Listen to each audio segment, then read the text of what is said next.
Mga kapatid, suwabe ang lagay ng panahon. Pero huwag pa kasi siguro ngayong weekend.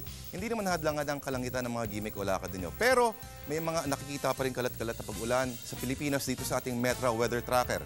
Diyan nga sa Visayas, meron pa rin buntot ng cold front at inaasahang magdadala yan ng maulap at maambon na panahon. Sa Mindanao naman, wind convergence o pagsasalubong ng mga hangin, kaya hindi malayong bumuhos ang panakanakang pag-ulan dyan sa inyo.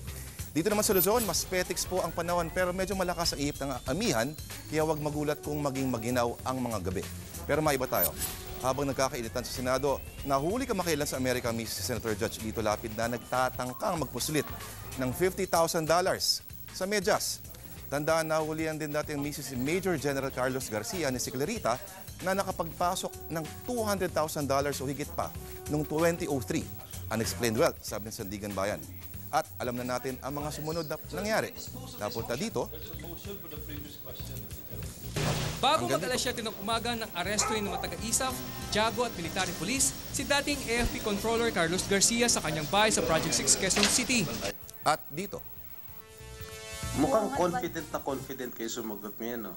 Naka-volume po ako. Naka-volume po ako. Naka-volume po ako. Ang tanong, ano naman kaya ang kahinatnan ni Senator Lito? At yan ang ulat panahon sa ngayon. Ako po si Lord De Vera. Family planning, nagkaroon ng triplex, fourplex. Sabi ko, hindi naman aso ito, bakit parang aso?